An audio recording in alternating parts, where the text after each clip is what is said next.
Hey there, welcome again to the Wholeness Wisdom Podcast. This week I have something very exciting. I interview Ron Iacovetti and Lourdes Gonzalez, who are both direct voice phenomena technicians or hosts, you may say. They help people connect to voice phenomena that are coming from someplace we cannot measure. Very interesting stuff. And we're going to go right into this. And they begin the interview with sharing a direct voice phenomena that they recorded in live real time. So after that, we'll go right into the interview with them. I hope you enjoy. If they started digging, what would they find?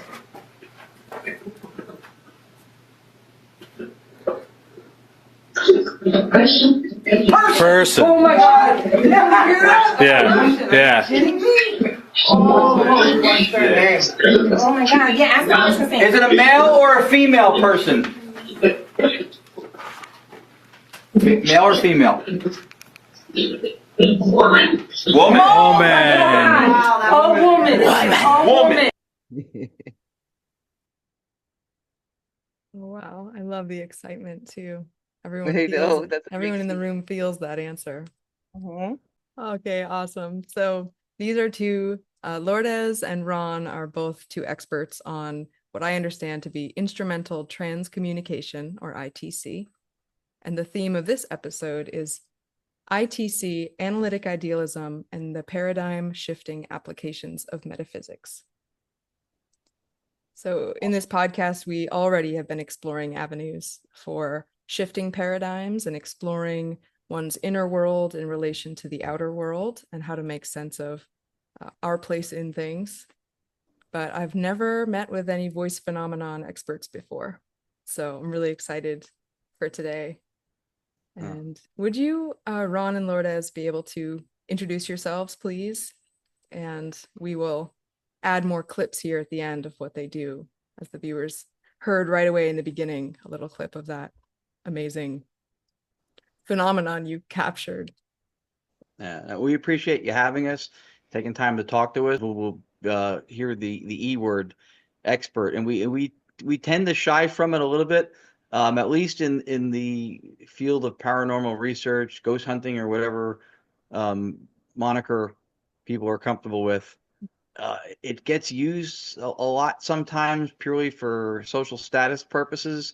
Um, we are perpetual students and sharers in the form of teaching of what we learn uh, for the cross-pollination of information, right? So we can learn where we're right, we can learn where we're wrong, and vice versa with whoever we dialogue with. We very much appreciate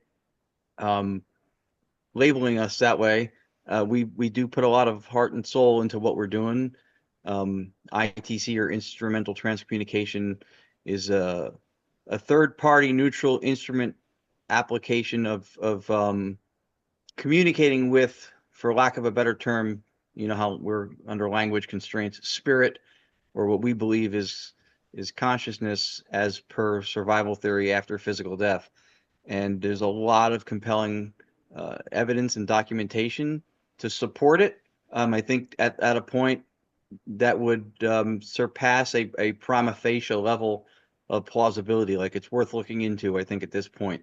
Is some of it low quality grade stuff that's circulating out there? Absolutely. But a lot of it isn't. So that said, I am Ron Iacovetti. She is Lourdes Gonzalez, just in case that wasn't visually clear, because we get confused a lot, right? Yeah, we do. Yeah. Not for each other. We just get confused and and so I've been involved in paranormal research or studies probably around close to 15 years now. And I started when I lived on the West Coast in California.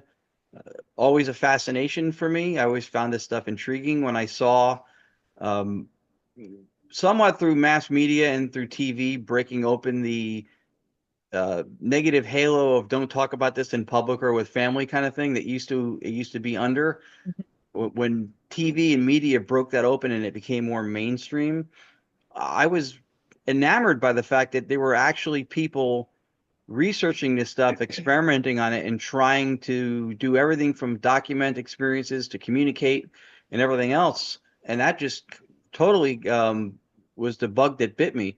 The father of a method called direct radio voice, which is what spawned off what we do. His mother saying his nickname, Friedel. His name was Friedrich Jurgensen. Friedel was on a recording. So there's a lot of this stuff that goes back in any version of audio capture, be it exclusively or even audio that's accompanied with camera, with visual as well. So that got me hooked right away when I saw that this was possible. And when I saw that people were doing it in real time, that really rocked me back on my heels, because now it's not that I have to record it and then go home and review it and then hear what somebody from somewhere else, or whatever, the across the veil, or however we say it, responded. I was hearing it in real time. And the primary modality for that is what's called a spirit box or a ghost box.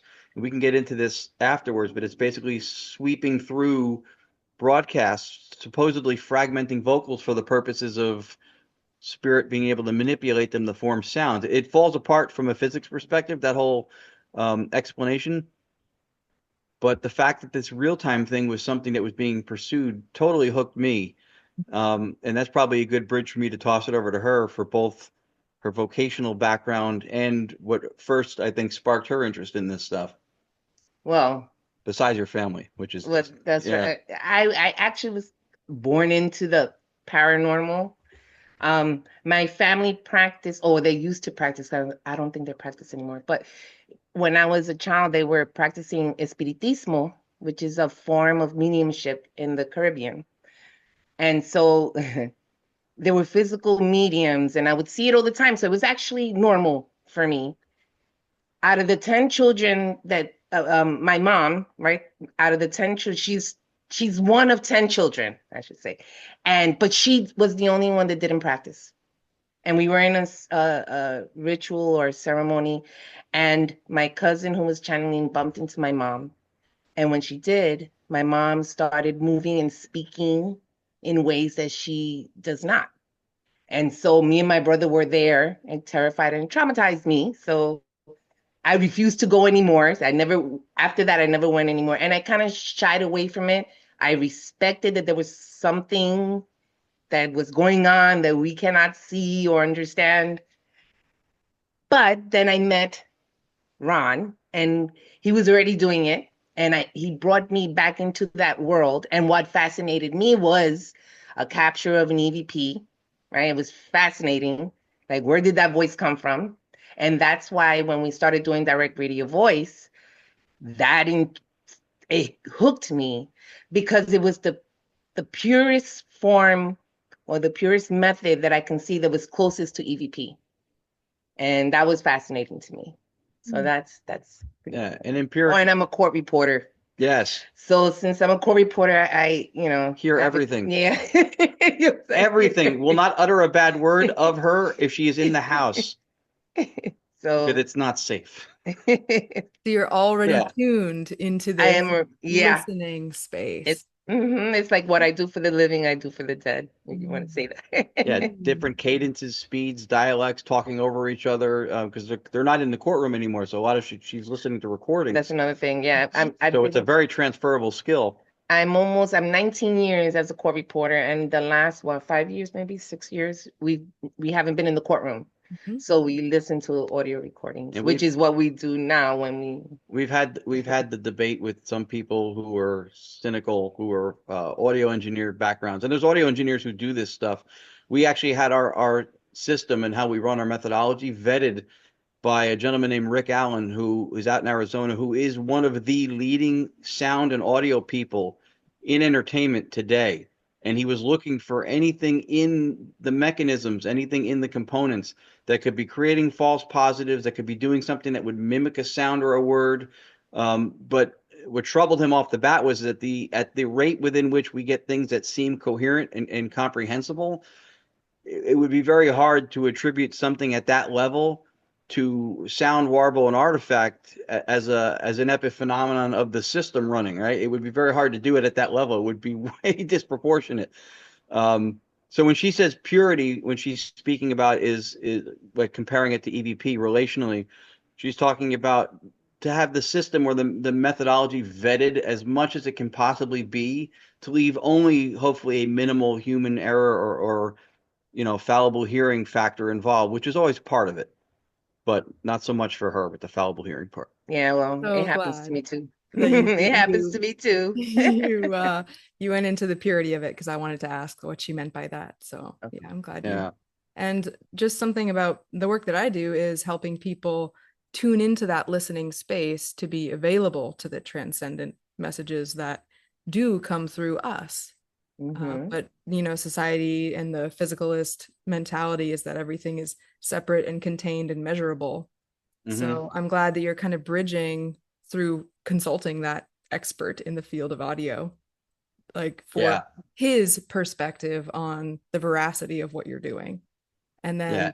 somehow you're also bringing in that transcendent space, that listening space that really can't be measured.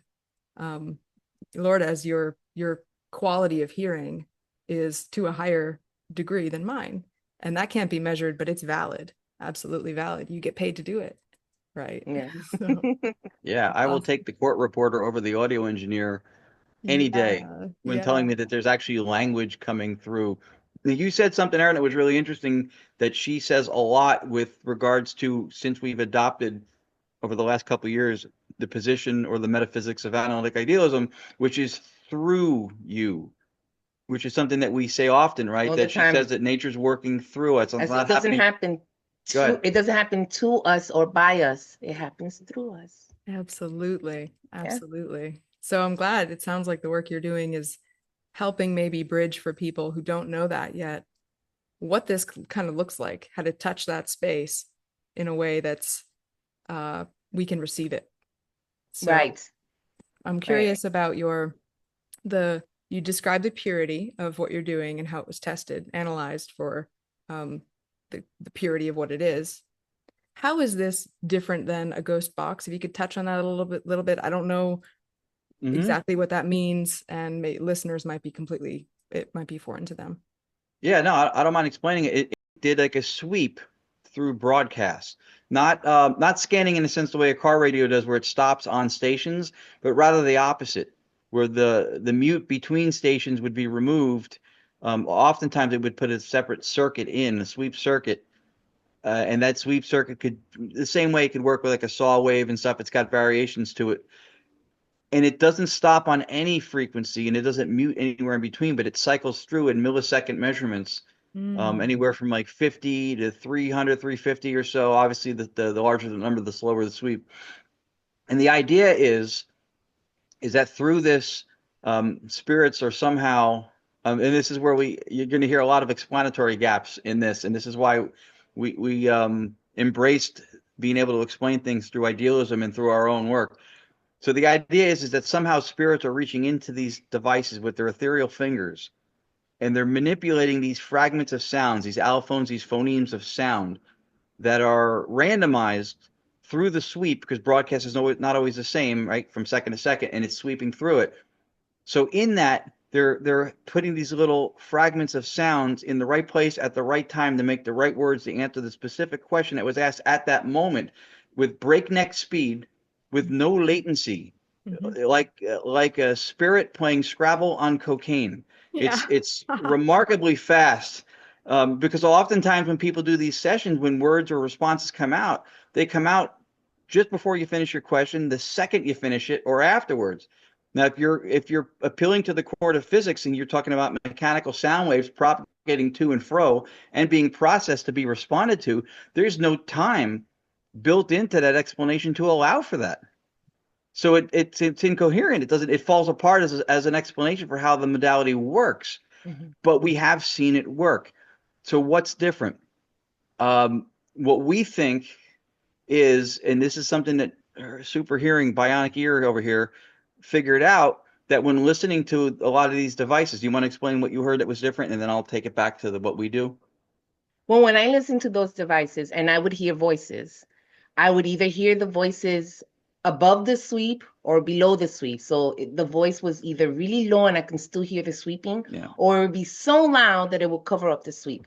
I would never hear it within the sweep. And when someone would hear it within the sweep, to me, it was radio. Like, it was obvious to me that it was radio. So do you want me to explain what I thought about the resonance, or Yeah, you can do that, and then I'll take it from there and explain the difference in what we do. So we believe what's happening is that they're using the white noise within the sweep. That's what we think. And it resonates. So wherever it resonates, that's where you hear the really low voices or the extreme, strong, loud ones. So we believe it's the white noise within the sweep that's helping them come through and communicate with us. Yeah, to take a less than mystical take on that, which he explained, is what's in sound called stochastic resonance. So, right, white noise is every frequency a human can hear from 20 hertz to 20,000. If a source signal enters in and it matches just one of those frequencies, they resonate, thereby emboldening each other, and they get louder, so you gain amplitude. All right. So hold that thought, because I'll explain how that factors into what we do. So that, for what she explained with the ghost box, would determine, we think, where the voice would come in or how loud it would come in. And the sweep usually sounds like as it goes through. So in the louder cases that she was explaining, you don't hear that. It literally eclipses it, and all you hear is whatever the voice is. If it's lower, then it's competing with that, and it's hard to listen to. But when she figured that out, that's when we realized that the idea of stochastic resonance or inverse stochastic resonance could be why these voices are being detectable now. So the less than mystical take on this is that it's basically a form of modulation. The same way radios are flying past our heads now, the signals, when we don't hear them, right? Because, per idealism, our dashboard of dials is not registered. It's not salient for survival. We don't pick those signals up. You turn on a radio and it does what? It modulates it. So now it's within where the dashboard, right, and our senses can pick it up. So we think that's what the stochastic resonance is doing. On the ghost box modality, because it's sweeping, if we extrapolate from that idea, that hypothesis that we think of how it works, then it would stand to reason that one of the factors that we see with the ghost boxes is, well, we do see them putting out timed and irrelevant responses, and that's our measuring stick for authenticity, that it's not radio. If I hold up my glasses, which I oftentimes do, and a voice says, I said, what's in my hand? And a voice comes through clearly and everybody hears glasses, either the DJ is clairvoyant, or you have astronomical odds that that's a radio voice coming through, even with the sweeping modality. Right. But we explain that because if it's the resonance that's doing it, then it would make sense that every time the box hits an actual frequency, it would be as if we were on a phone call and I intermittently kept hitting the mute button. Because there is the difference between that modality and what we do.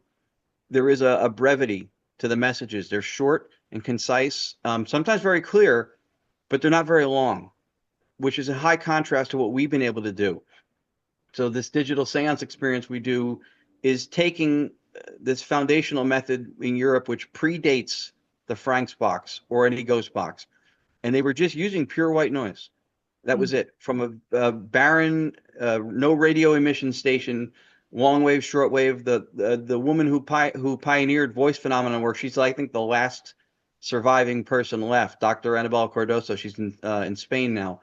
And she sat with all the people who pioneered this work. Friedrich Jürgensen, I mentioned, who coined the term DRV, or direct radio voice.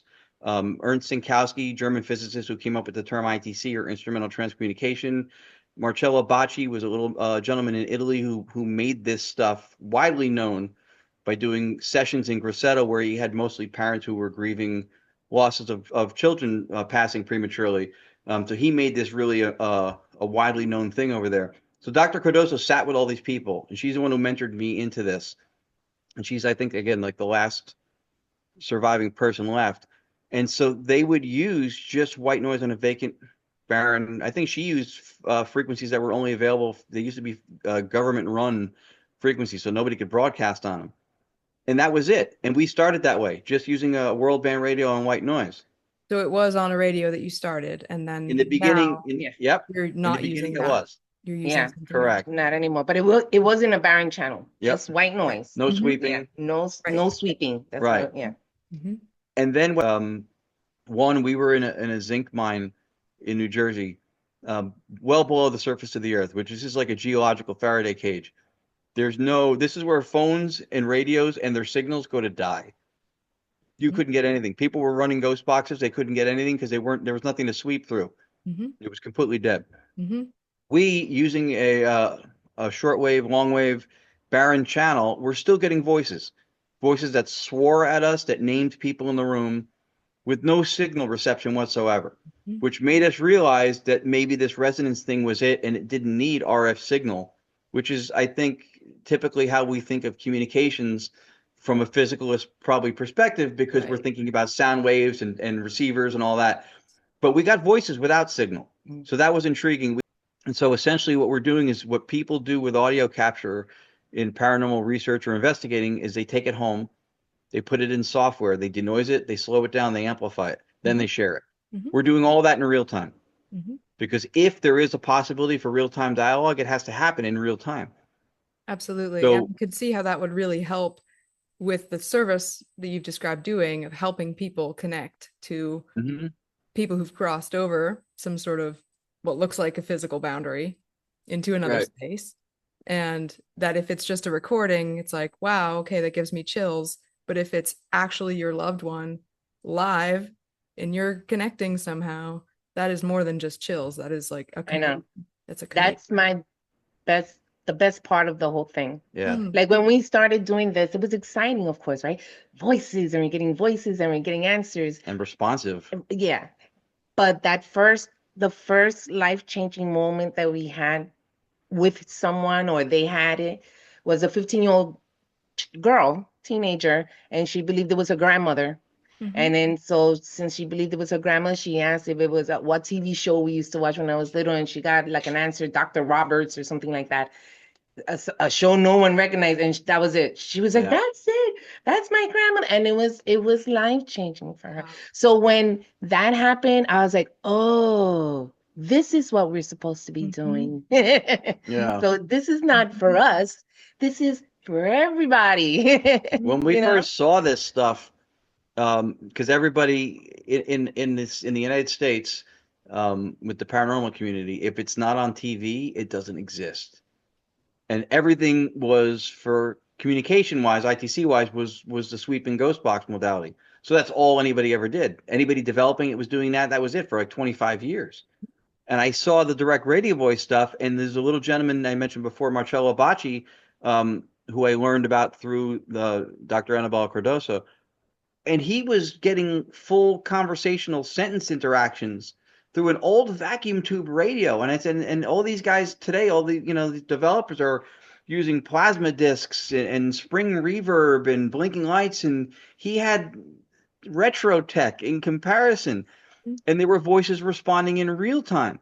And I went, why is nobody doing this?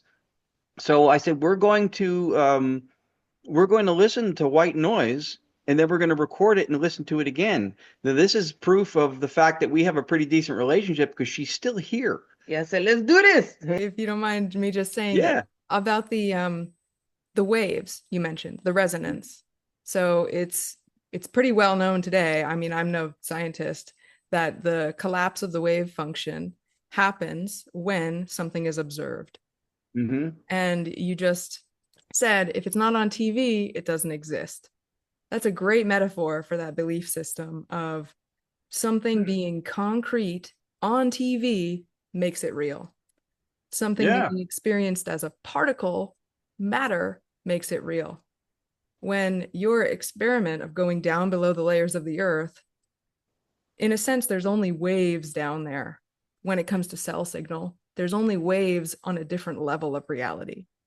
They're not waves as we think of them that a cell phone picks up, but they're Right. the waves that we actually are made of, that are not cell waves, radio static waves. It's just something else is happening, and you were able to pick that up.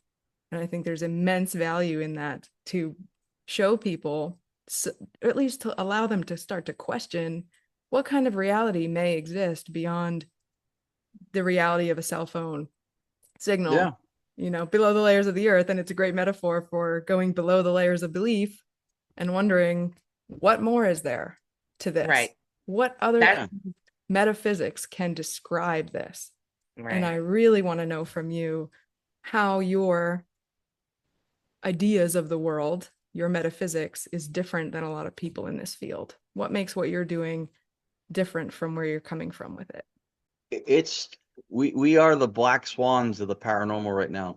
We have discussions. I will tell you this. You would think from a sensationalist standpoint, and because of what TV has indoctrinated the ghost hunting audience and enthusiasts to be interested in, that anomalous voices responding would be the most compelling thing that we bring to the dance when we do like a lecture presentation. We get more questions about the metaphysics and the perspective of analytic idealism than we do about that now.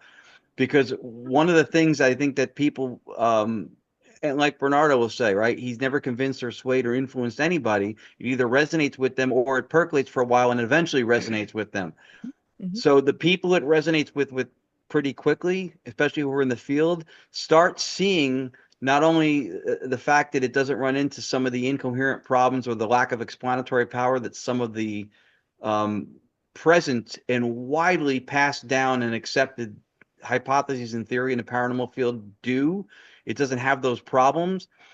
But it seems to resonate because it seems like it makes sense to them, even though they're hearing it as something new for the first time.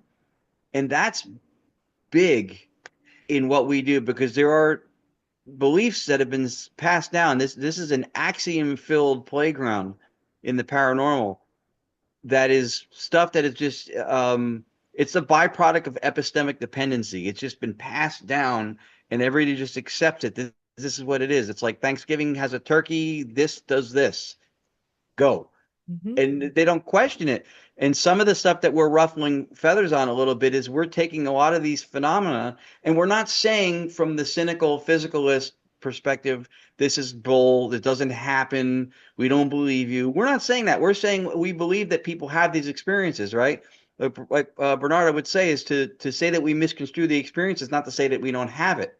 So I think that's a lot of what's going on. But we explain through consciousness and through what we've learned in analytic idealism with being skeptically parsimonious, we explain these phenomena in a way that makes sense and doesn't clash with science and ratified laws of science, because a lot of what's in the paranormal that's accepted absolutely does. It leans on physics and violates it at the same time. They're like, science can't speak to this stuff. Science can't talk to it. It's supernatural. It's paranormal, beyond science. Science gets thrown out of the courtroom. Then they go, for my first piece of evidence, I'd like to present physics. Wait, what? You just threw them out. Now that's your key witness? You can't do that. But they do. It's, to me, it's important, because especially the ones that they're always asking questions, because to me, those are the ones that are searching for something and they didn't even realize they were searching. It's the ones that were always questioning and things didn't quite make sense, because that was me before Who changed your life? Bernardo Castro. Through Rania Kaveri. Bernardo Castro has changed my life, because I was that person. There were axioms, which I didn't know that that's what they were at the time, but I was that child that questioned everything. And I still am that person. I question. So I knew something was going on, but it just didn't quite make sense. So I was kind of stuck without realizing that I was stuck. So analytic idealism was able to make me think further. It just changed my life. It made sense of my paranormal life and my normal life. You know what I mean? So that's why it's important, because some people don't realize that they're stuck. That was me. So when they hear it, they kind of see it, and then they want to ask questions, because they know, wait a minute, there's something there. And that's what we want to do. We want to just provoke thought. Bingo. That's it. Provoke thought. We don't claim to know. We haven't figured out the paranormal, but we can explain phenomena in a way that seems reasonable, without inventing theoretical entities, adhering to parsimony far more than what's been passed down. And it's still coherent. It still makes sense. Whereas a lot of the, like I said, a lot of the stuff that's been circulating for decades is completely contradictory.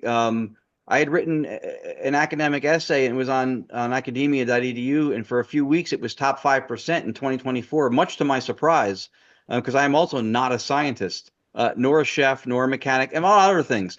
But the point is, I approached something that is a widely known phenomena in the paranormal community from a completely different angle, compliments of the outlook shift I had via analytic idealism. There's a phenomenon called stone tape theory, which shares a foundation for another thing called psychometry, which also shares a foundational level for how it's explained for what's called a residual haunt. And all three of those things uh, appeal to the court of physics for how they happen. And then all three of those violate and completely contradict everything about the physics that they're leaning on. I And we had a really want to highlight something you just said, because you've mentioned sure. physics a couple times. Like the basis of those is an understanding or a belief in physics and the Mm-hmm. veracity of physics. And so Yeah. we have Newtonian physics, and then we have Yes. quantum physics. And the discoveries, or what has come through experiments in quantum physics, have shown again and again what is waving. It's not particling. So Newtonian physics, it's like it's all particles acting upon a set of axioms or laws. And Mm-hmm. it's not the deeper truth, which has been revealed through quantum physics. Right. So I think it's important to highlight, it's not like we're throwing physics out. We don't need to throw the baby out with the bathwater. We're No. just appealing to something that might be a deeper layer of truth that Newtonian physics is explored above that deeper reality. Mm-hmm. Yeah, I just That's, one of the things that that's kind of like you see it coming down the road is that a lot of the paranormal explanations are going to use quantum physics or things like string theory and entanglement and stuff. They're going to use that as an escape hatch to not abandon their original explanation, but yes. their original explanation is still appealing to a classical physics perspective or explanation, uh, and then it's all over the place. It doesn't have any kind of a stable ground that it's anything that it's grounded in because of how it jumps around, and it's basically them adapting to Mm. curveballs to try to stick with the narrative. Yes. Uh, so Very, very important to highlight there's that. a difference, and I love how Federico Fajin says that we are both quantum classical Yes. We in are the nature. interface between those. Mm-hmm. And Hmm. so for people who are listening who don't know what analytic idealism is, I just want to quickly throw in here that Yeah. what we're talking about, not Newtonian physics, not quantum physics, but the philosophy that what is happening here is mind at large, or the mind of nature, the mind of God, whatever you want to call it, but mind, mental activity, all mental activity. It's the sound of my voice, the appearance of your beautiful faces, everything we've been saying, these ideas and concepts, words, mental icons of reality made of a deeper reality, which is mental in nature itself, completely Hmm. mental, not mental limited to a symbol on a graph, but Right. mental fundamentally. So I hope that's clear enough for anyone listening. You can look up analytic idealism. That is from where we're coming, opposed to a physicalist ideology or ontology. One of the things that we found fascinating is that just since we've been involved with this line of thought and looking at ontology, you know, I would say that a high percentage of people who were involved in ghost hunting or paranormal investigating or whatever don't know. Like if you ask them in a poll, what metaphysics do you subscribe to? What metaphysical position do you support? That most of them wouldn't be able to answer the question, or they would answer it in something that wasn't really one of the predominant or known or even categorically correct ways of labeling or identifying a metaphysic. So it's fascinating. They think it means spiritual woo outside of science stuff. Um, And so that's been sobering for us, because when we start going down that rabbit hole on podcasts or in interviews or when we speak, Mm. we have to make sure that we clarify what metaphysics actually means, that it's what stands behind the physics, right? It's not a category by which you can explain and identify phenomena, because that's what people do. They go, "Do you see that happen? It was metaphysical. How did it happen?" Well, it's the metaphysics. Right. Yeah. That's the hard part Yeah. because and when we do the podcast, I can tell when someone is grasping it or they're lost. So Mm. it's hard to we're battling that right now. Like we're trying to get through because it's hard for people to grasp it because they've been trained to Yeah. think this way all their lives. Completely. So Completely. but the ones that are, like I said, the ones that are more questioning, they've been questioning, those are the, and as long as we keep trickling in those Yeah. few, you know, hopefully little by little. And it takes time too. Well, yeah. Because we have some people will get it and then they'll say it's something else. Um, like we saw somebody who we kind of introduced to this stuff before on a show, and he was talking about survival theory, and he goes, "Well, yeah, but of course, consciousness survives, and so when you pass away, you take your consciousness with you." And I'm watching, going, "What's taking what?" Because if your consciousness is surviving, it's not. It's like saying my suitcase is taking itself as a carry-on. You can't. You're creating a dualistic explanation for something that doesn't need it. Right. And you can even identify what's taking your consciousness. You take it. You are your consciousness. You are the Right. So they don't fully get it, but everybody has it. It's getting acclimated because we're inculcated into physicalist thinking from years and years of education and just going through life. We had one friend who was writing a book, and he asked me to answer 5 questions about paranormal stuff to do with some location, and the fifth one was about this stone tape theory, which used to be called place memory. And if I'm not mistaken, that it was I don't know if he was a philosopher or not, but his name is Charles Babbage, and he'd come up with the idea of place memory, that's imprinting in the ether kind of a thing. And I went to answer the question about stone tape theory, which was now what it's called. It came from a British film, I think, in the 70s, so it changed names. I went to answer it, and I couldn't answer it with that passed down accepted view that I had entertained and heard my whole life. I was like, wait a minute. Because of analytic idealism, because Bernardo disrupted my neurons in that area, Right. I couldn't think about it that way anymore. And I went, hold on. So I wrote a different explanation for it, and I thought it through, and this made sense, and this is coherent, and it's not clashing with science, and it's not an illusory explanation. And I had it down, and I sent it to him. And he went, wow, this is fantastic. He goes, it's maybe a little too heady for my readers, so I'm going to stick with what I already know, Yeah. which to me was very telling, because he respected me enough to ask me. He respected what I gave him, but he did not want to challenge his readers with thinking about it differently. So he instead chose to propagate the original and incoherent version of how this is explained. Yes. But for And me, but I I'm see this all the grateful. time. Go ahead. I was grateful because it gave me that aha moment when I realized that I cannot help but see stuff through the lens of idealism now.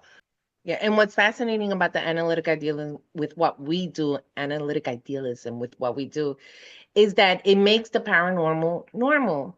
It may not be something that we experience all the time, Right. but it is a natural experience that's happening. And when people hear that, they get intrigued. Mhm. But it is what it is. That's what it is. People don't realize that it's just a natural experience. So when they hear the paranormal it's normal, they get intrigued and they want to know more. That's a really clear way of saying it. And that reminds me of how I used to think of nature as something that I like. And lots of people think about nature as something outside of us, when it's the same as what you just said. We're making the paranormal normal. The paranormal was never not normal, Right. just like nature was never something else other than me. But That's right. it's just seeing that, oh, I've been nature all along. I'm a part of Mhm. nature. And through analytic idealism, it's not I am a part of nature. It's nature itself is operating in this form today. Right. And when I die, nature in this form will be nature in its form somehow. That's And a great maybe way to put it. It is, stop. I'm gonna try to remember it. right? Yeah. Yeah, no, I That's told her she was awesome. a Yeah, great no, way. So that's, I And I want to will hear. quote you. I and want to I hear. love Bernardo's quote on that too, when he said it with spirituality. I think that the worst thing to Mm, happen to it was the word spirituality, yeah. because it makes people think that it's a fundamental category outside of reality. Right. Right. And Right. that's, I think, true of a lot of these things: theology, Right. spirituality, paranormality, and Yes. it's all just nature doing what it does. Just because we don't experience all the time doesn't mean that it's something that requires some kind of an extraordinary explanation. You know what? Christmas happens to me once a year. I don't need an extraordinary explanation for it. It happens once a year. I don't hear radio until I turn on a device on that allows me to hear it, right? Right. So sometimes, and I think a lot of what happens with paranormal instances, people see or hear things, I think it has to do with something modulating the experience to where it hits the dash. Idealism was something that gave us the ability to bridge the gap between having to explain it mystically and incoherently versus being able to substantiate it in fewer theoretical entities or steps. Yeah, it gave us the tools to try to crawl out of the bottom of the pit because everybody's thinking is all over the place. Yeah. So even though we know these experiences are happening, but when they try to explain it, they discredit it because it's not making sense. The explanation you're giving is not making sense. I'm working on a sixth book now, and and we've starting to do in some podcasts. I'm putting forth a theory with this, with people call it either an intelligent haunting or a residual haunting. But the explanation for all these things doesn't hold up. And I'll give you the Cliff Notes version of it. It's physical objects holding on to experiential states, which can't be quantified, so you can't know they're there, right? That's the whole premise of it. And there's a thing called a residual haunting. And so I've already mentioned it in a couple of things that I think a residual haunting is a logical or category fallacy. Right. And that's unheard of in the ghost hunting community. Yeah. But by the way that it's defined and explained, it absolutely is. Yeah. Because it leans on those same things that you need to be able through classic physics to support, and they can't. But I'm putting the idea out there because I think that these things happen, but I don't think that the explanations suit what's going on. I think it's a lot of hidden variables, a lot of spiritual bypassing, a lot of the ghosts just know how to do it stuff. It sounds like that stone tape theory and the place memory, that's it's attempting to have a quantitative description of experience. And what I do with therapy with people in self-investigation, it's to turn them towards their own experience as valid. And it sounds like what you're doing is you're exposing the validity of experience and backing it up with an ontology that makes sense. But I Trying to do that. want to like highlight right now what you do in the experiential part and how you see that affect people, what you think the value of that is. So as I understand it, you help people connect to their people, their being loved ones. What do you see happens with them in that space? We never planned. We just wanted to see if we could replicate what they were doing in Europe with this gentleman Marcello Bacci was doing with the vacuum tube radio. We didn't plan or expect to be on the same path, but now when we bring this out in public, we are having people with tissue boxes and tears a lot. And it's through stuff coming through. And you'll appreciate this because this kind of also gave me a way to kind of compartmentalize how I explain it. When Federico Fagin talks about the difference between symbolic information or semantic information, right? The gesturing of like a thumbs up per se, where someone knows that means someone who's never seen it before has no value from it. Someone who knows to gesture knows something good happened, but no semantic value. When I see it, I know that she's doing it because she got good news about whatever. And so now it has semantic value to me. So we're seeing layers of that in this. So in one instance, we do exhibit rooms at a lot of these paracons. They're called the paranormal conventions. And the one in New Jersey last year, we had 3 different people with tears from hearing something that was very meaningful to them. One of them specifically, which I loved because it also includes the bionic ear. This woman was with us and she was sitting right next to her, and she heard things. She had lost her son. He passed at the age of 15. and she had heard things that were nailing very specific proprietary information points with her. His name Willie came through. It mentioned drums. We heard drums, and this is at least multiple people in the room identifying these words coming through. So the pareidolia or audible matrixing and hearing what you want to hear kind of stuff, especially when you don't know what you want to hear and it ends up being timed and irrelevant, again, is a little more far-fetched in the fact that we're actually hearing words, which we can voice print into software. And if the voice spectrograph matches what we think we heard, then those are more than likely the words we heard. So she got her name, she got the drums, she got a couple things about her son. He passed at the age of 15, and over several years, and this is where our field gets not such a good name. Several years, like 20 so years. 31 years. Okay. Yep. 31 years close, that he had passed. Yep.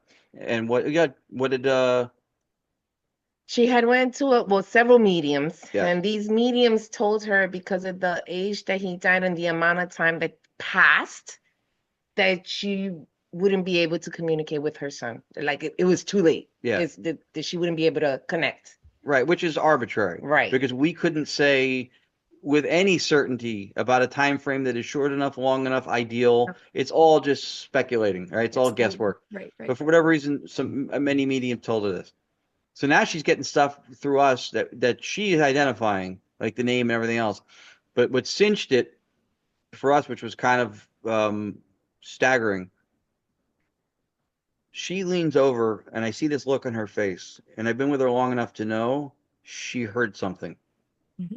And a lot of times she doesn't want to be the look at me attention person, so she won't say anything. But I'm looking at it, I see it in her face. Something happened. I went, "What did you hear?"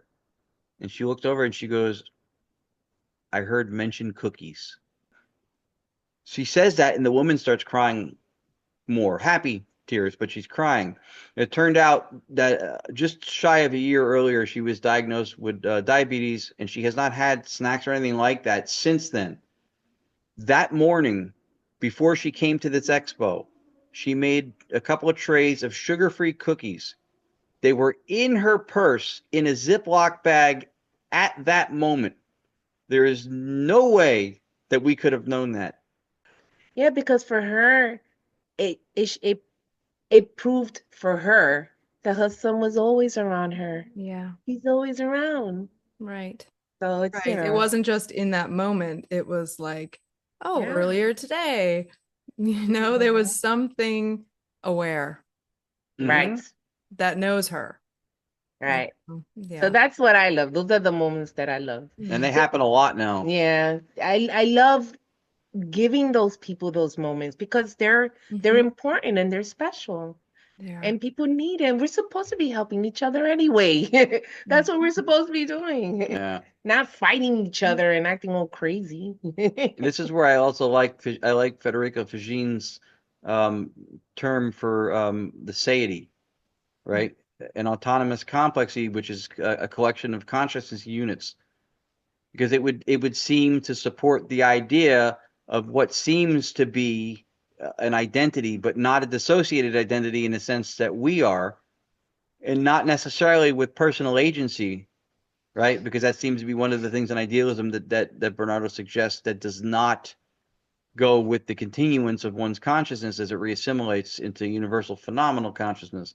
If you remember, right, 10 years ago, you remember driving in your red convertible on the highway with the weather, the song you were hearing, what you were thinking about, how you felt. So there's a lot of things that kind of get cognitively grouped together. Not only, right, where idealism's problem is one mind, how do you account for all these individual alters or centers of identity if it's one mind? And for us, it was if there's one universal mind that the dead reassimilate back into, then how do you explain what sometimes sounds like voices talking to each other and not us? And how do you explain different voices responding to us? And so to that, I would say that the explanation of the autonomous complex, the consciousness units, the satiety, seems to give us an explanation. It's coming from somebody who's got a higher pedigree than we do with Federico Fagin, and it's in congruence with idealism, but it fits the bill. It seems to be completely in sync or synchronous with what we think is happening and what we're recording as something that's happening. Fantastic Yeah, fantastic reason for looking into these people who have very high levels of education. Federico Fagin, for people who don't know, invented the microprocessor. So Hmm. he's the reason we all have cell phones. And Right. he also has written this book, Irreducible, where he talks about this ontology of universal mind and, so to speak, whirlpools of consciousness that we each are, Mm-hmm. comprised of units of consciousness. And what I think the whole purpose of these discussions is to get people to wonder, what am I really? Hmm. And when I die, am I just poof? Do I need a whole idea of exactly what happens, or can I just be open to the mystery of life? And what does that do when we are? And I wonder if in your personal experiences, what has this done for you? Aside from the explanations of what your work, how it makes sense on a personal level, if you're cool with it, how has this changed Yeah. how you operate? I'm going to answer first because I think I have a much shorter, less profound answer than she does. I think for me, besides explaining these phenomena, which are, we think, perfectly natural and not supernatural, for me, I think it's made me more mindful of the oneness, of the fact that even though we do things day to day that are very individualized, that I do something today and it does not affect you or your life at all, that as a whole, how we conduct ourselves and how we operate, there is a connectedness to us. We are part of the same team and same cause, uh, for the most part, and I think a greater level of sympathy and empathy and understanding and patience. Um, People are too quick to not only just judge and lay down verdicts of what they experience or with other people, but there's a lot of this self-declaration, like in the paranormal. I know I'm going longer than I said. No, it's You're okay? okay. Okay. I'm used to it. It's And me too. important. It is important. There's a self-declaration of being king of the mountain, top of the hill kind of thing. And I think it was bred from the fact that when this stuff became mainstream, the unknown phenomenon community and any enthusiasts of it were introduced to something they didn't have before, celebrity. And now people will be in this field for half a year, year and a half, 2.5 years, and they want to be on the poster. Come to this event and see so and so. People who have achieved legacies that are admirable did not exist at a time when they were it, and everything else by comparison seemed to be mediocre. They existed at a time when there were two or three other people, and these were these super matchups when they were bringing the best out of each other, and it was, I am the number one, no, I'm number one. It was this, so they existed at a time when greatness was not uh, isomorphic. It was, there was more than one person who was representing this elite level. And I think that's what's missed in our field, is that if you exist at a time when people go, oh, you're brilliant, you're doing fantastic work, you don't need to be the only one. And in fact, if you're not, good for you, because you're showing a level of recognizable greatness amongst people who are already setting a standard of greatness. It's not because everybody else is subpar, so you get to be the star. That's not the way to look at it. So that's, for me, what this has changed. It's made me understand that analogy to the sports thing. I probably would not have seen for this, but I understand that now, that anybody who's doing work that's considered as good as ours, better than ours, like ours, it doesn't do anything negative for me. Just it puts me at a time frame in this field when I'm amongst people who are trying to do something that are considered meaningful in their endeavors. I'm good with that. I don't need to be he's the guy. This is just sounds to me like a beautiful level of humility without diminishment of the power of what you're doing. Very So well put. The impact of analytic idealism, personally, I think for her has been very profound. Oh yeah. For me, it was life-changing because, as I said, the paranormal was always there for me. The paranormal was always there for me.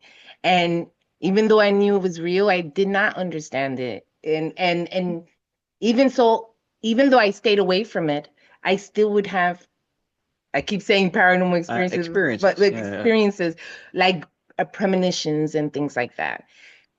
So when when I came across analytic idealism, it made me understand that it was all normal. It was all normal. And not only that, but it also made me understand my own self-destructive behavior, Wow. right? Mm. Wow, So yes. it helped me understand that and to be better, which Mhm. is why, to me, it's very important for us to bring this out, because I want people, if we can just let them grasp a little bit of it and then they can figure it out themselves, because Yes. this is a tool that people need. The world needs analytic idealism Mhm. because it helps with so many things. And one of them is our own behavior, our own self-destructive behavior. So that's why it was a very powerful thing to come across analytic idealism, because it helped me understand both sides of it, right? Oh, What we describe as paranormal and Yeah. what was going on within me. wow. Oh, So, Yeah. that's so beautiful. I got I got her a watching chill when you Bernardo's. said that. I got her watching interviews and stuff with Bernardo, and we watched his course and stuff. And she's looking at me going, "Bro, this guy, I love this guy. He's explaining my life to me." Yeah, it's been extremely profound for us. We enjoy what we do more now because of it, because we feel like we're taking an even more academic, educational approach to it. Um, and it seems like the only people who try to identify with that identify from a cynical, oh, it's not happening because it can't be explained or quantified kind of thing. Uh, and that's not, to deny the experience is not the answer, you know? Absolutely. And I think that reflects to my purpose and my call through reading Bernardo's work, learning more about analytic idealism, and then feeling into how it resonates in my life. It Mhm. really helped me to want to connect to the world, myself, and every other person on an experiential level. And it just, Lord, as you really, I resonated with what you said, and like, notice how I'm doing more. And I think our culture has really kind of whipped it out of us to notice what's happening and to just kind of live out there. And Mhm. we deny our own experience a lot of the time because I can't prove it or I can't put it into words. I used That's a to big one. struggle so much. I couldn't name my feeling. Oh no.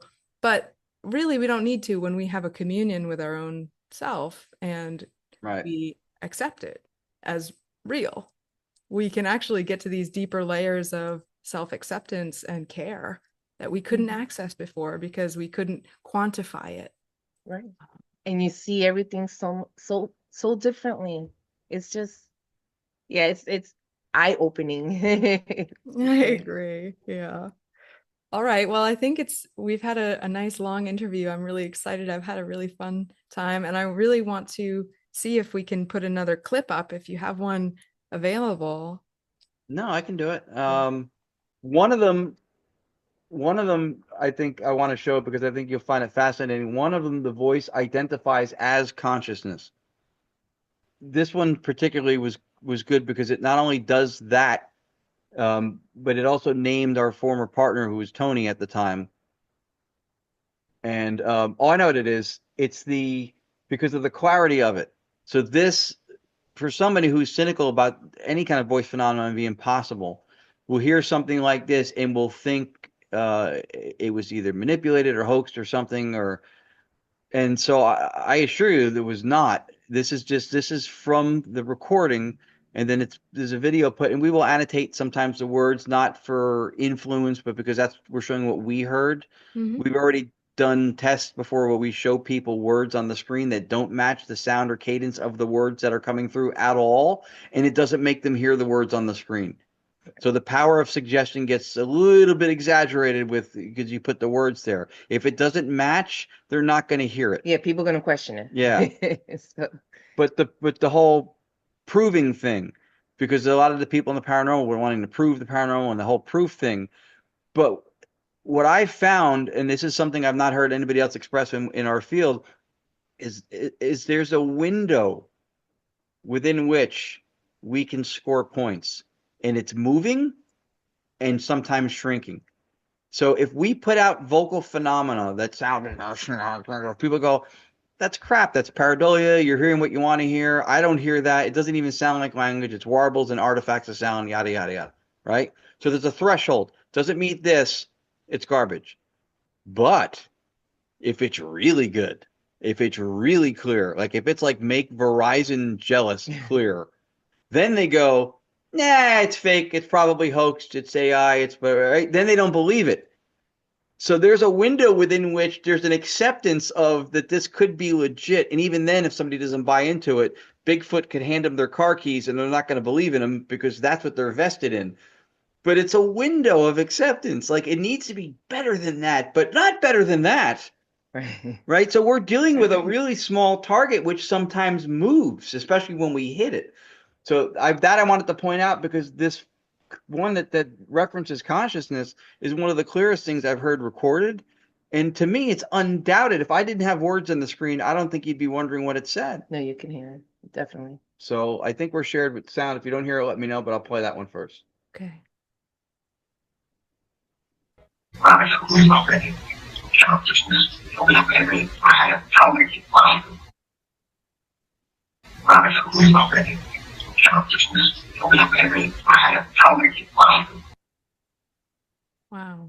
Wow. Very clear. To me, the annotation's not even necessary, but we do it for part of the presentation of it. Oh yeah, And it's and very what you clear. see, that's part of the virtual studio setup that we developed out. You don't even see everything here. It can't all fit on the screen. And now what we're running, there's actually more of it than what you see here. But the other one that she mentioned, it's one of the longest vocals that we've heard from our own work and other people doing similar work for years. It's literally one voice on a tangent. It uses bad words a little bit. It's okay. It mentions demons, which we believe it's metaphorical of our own demons within, and he believes that perhaps it's gonna say. Yeah, I think it's also maybe a reference to not just personal demons, which he says, which I think could be also, but the fact that the media and all the people in the paranormal now, for the likes, clicks, and views and influencing stuff, are celebritizing the dark and demonic and over sensational. So I felt like this was like a cautionary message to say that's not what we believe. cool. Don't do that. Yeah, it's not healthy. And if it was a universal consciousness through which it was coming through, to me that would be a viable message. So it's called damnation because that's one of the things. But you will hear a voice occasionally calling out what's being heard. It's me. Great.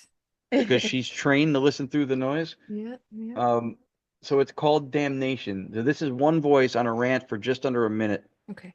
This is not a compilation. This is literally the same voice talking. Awesome. Which was for us like a first. I've not seen anything else, and a ghost box certainly cannot produce something like this based on how the modality works. I don't think it can. Why are you so angry? Not fair, I heard. You know what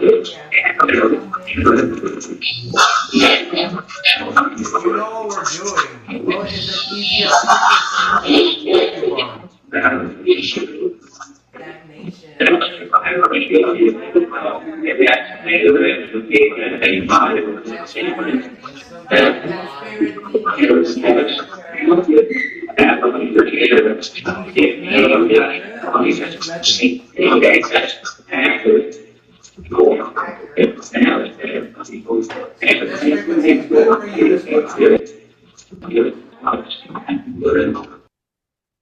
That's comfortable to hear in your own home. It's scary, right?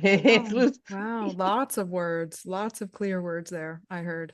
Yeah. Yeah, and some more clear than others, and that seems to be, pretty consistent with sometimes we go somewhere and the voices are incredibly clear. Sometimes there's no noise in between the voices at all. It's running completely quiet. Sometimes it's different. We don't control the whole equation from wherever these voices are emerging through consciousness or whatever. We can't control, I always metaphorically explain it as like we're the wide receiver running downfield in the football game, and we look up and our job is to receive it as clean and succinct as possible and to run with it. And that's what we try to do. The launch, the spiral, we don't have access to that part of it. We don't see the initiation, the transmission, the propagation. We don't see that. We see the reception. Even the start, the full start, people tend, like I hear it all the time. People tend to make a noise before they even speak. So there's no clue that there's gonna be a voice coming in. Yeah. So yeah. Well, that's But very perceptive. so the demon part, when it says that's why I think it's inner demons, because when it says a family appears and hit them with demons, to me that's those addictions and inner. That sounds right. That's what I believe with that message. But yeah, amazing. Well, that reminds me of just what you said with the wide receiver. That's really what we're doing in life here, right? And it's like, as open as we are to receive those messages is how many messages we're going to hear.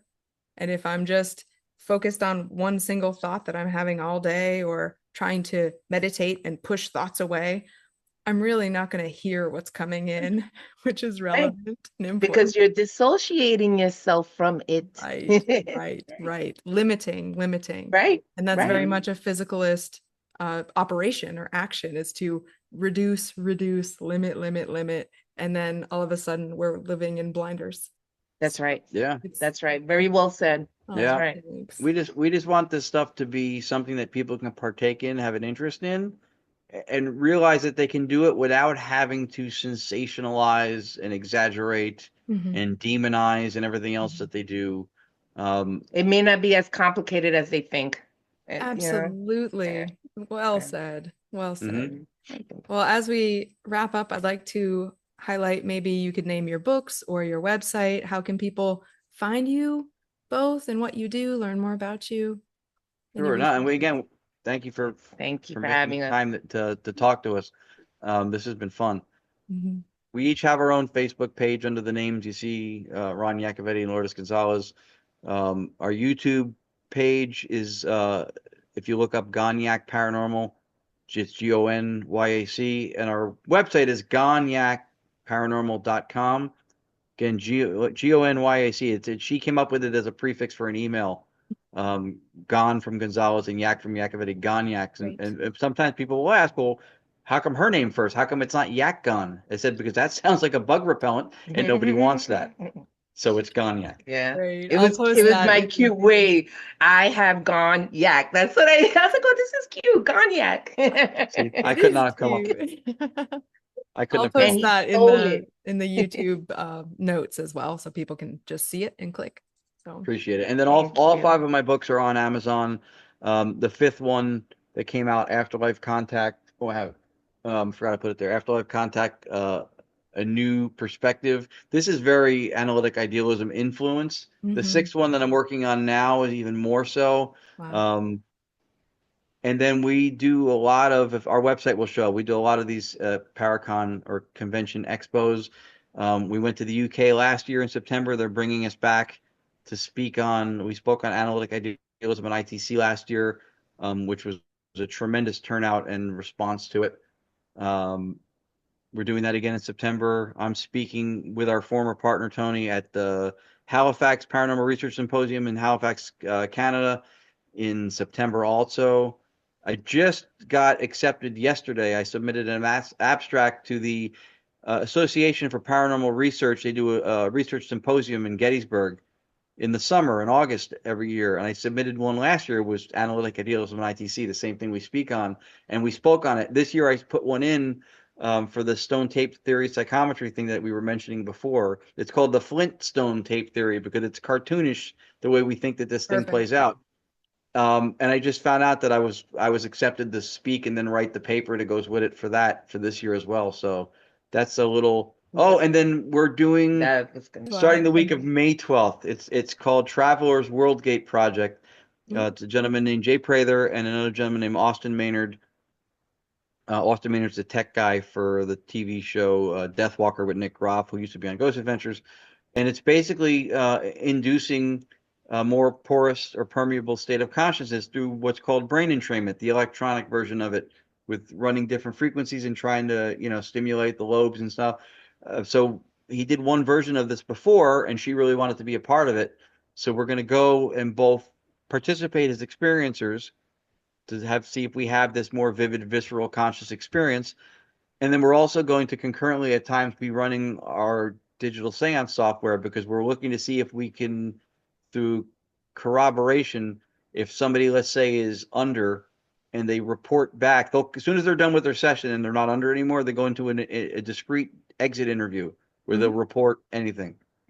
So concurrently with that, our system will be running. So if they report during their experience that they were running through a field of purple flowers, and during their session, which is be able to be matched with timestamps, our digital seance software produces audible phenomena that says things like purple flowers.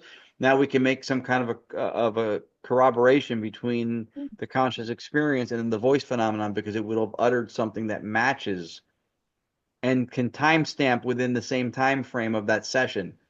So that's what we're going to be doing the week of Yeah, I'm excited. the 12th. Yeah, That's May 12th. very exciting. And you get to be experiencers, and then you get to also analyze data from other people's experiences. That sounds really cool. So we're looking forward to that. And Well, we're is grateful. that information on your website? People can find where you are at some of those venues. I think, I don't know if I put the WorldGate thing on it. I have Facebook? social If media not, it will be. Yeah. Yeah, I have through social media released the WorldGate thing. There's a little video trailer for it because it's the second time that they're doing it. And for today's interview, as well as for stuff like that, we always make a point to end the shows with a point of gratitude. Oh, great. Because one of the things that happens in our field that we see a lot with the people who want to be stars in the first year and a half is in the sense of entitlement. Don't you know who I am? Why aren't you paying, promoting, highlighting me, kind of? And we don't feel like anybody or anything owes us. So every interview, every appearance, everything we get to participate in, we walk in gratitude, because it's all for us awesome that we're included, and never expected, no entitlement. Very grateful, no matter how big or small, as long as we're out there just spreading the word. That's all, and we're grateful for that. So thank you. It's beautiful. It shows, and you're helping people. You're doing good things. I'm thrilled to have met with you today, and I'm sure we'll have more conversations.